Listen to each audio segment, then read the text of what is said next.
Hi, welcome back to Faith and Conviction, and I'm your host, Ray Harris, and we are continuing our discussion here about Jesus and his context.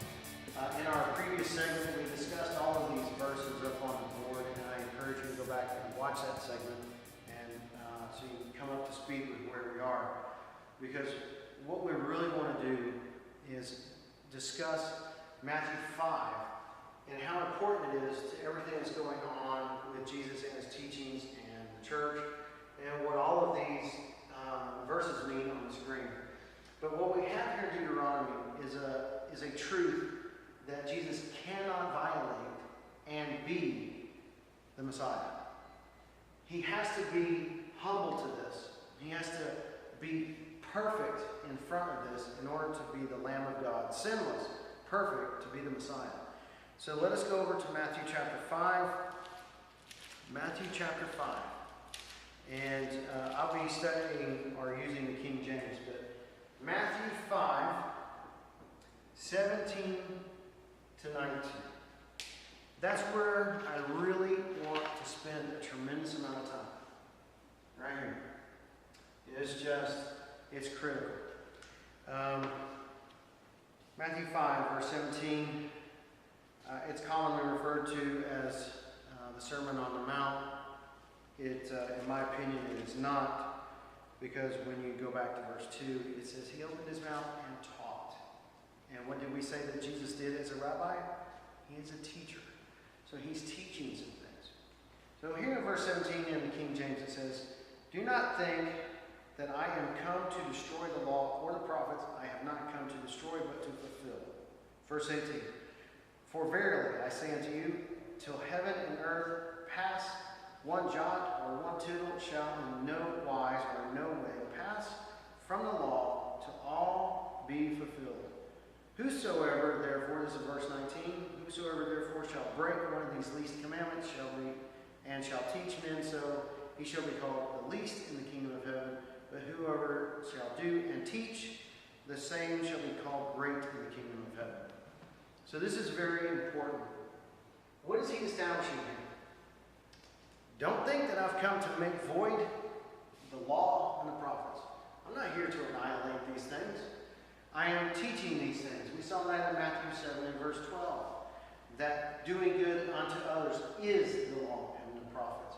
And he talked about how to have life, doing the commands. And then we come down here, and he talks about in Matthew 22, well, what is the greatest commandment? Love God. Love your neighbor as yourself.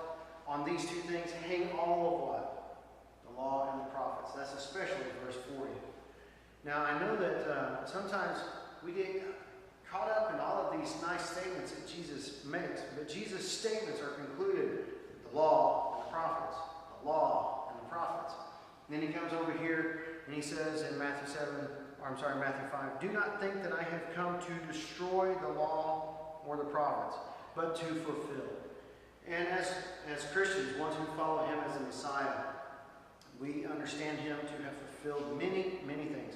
Messianic prophecy, the need of sacrifice, these kinds of things. But there's another thing that I want to establish, because we're looking at him as a rabbi. Rabbi Yeshua, Rabbi Jesus, is teaching us by fulfilling the need of teaching us how to understand Moses. Therefore, Matthew 7 and verse 12 is fulfillment of teaching law and the prophets. Matthew 22, these verses right here, 35 to 40, is fulfilling the needing for the understanding of the law and the prophets. So when we come into Matthew 5, Jesus has in no way done away with any of these things. He is upholding this because he has to, because of Deuteronomy 13. If he does not live according to Deuteronomy 13, he actually abolishes his right to be the Messiah.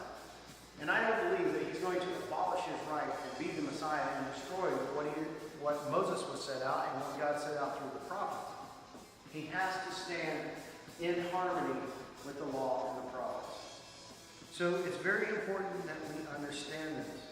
In verse 18, Jesus makes it clear that not one jot or one tittle is going to be destroyed until all is fulfilled. He said, heaven and earth still stand. So when Jesus was walking the earth, he had two Bibles, the Hebrew Scriptures in the Greek scriptures. There was no Matthew, Mark, Luke, James, John, all the writings of Peter and all these kinds of things. This is all they had. This is the Bible of Jesus. This is the Bible of the Jews in the first century. These are what they studied. Even Paul studied these things. Now, it's important that we understand that. This is his Bible. This is what he's teaching us. This is what he's teaching his followers. We want to listen to all of these verses and understand how profound it is. So in our next segment, I want us to conclude by looking at John and at Galatians. I think we'll begin to see these things in a little bit more of a fresh light. And I'm wanting to continue establishing our Torah foundation in the New Testament and why it's so vital. In the meantime, seek God, know Messiah,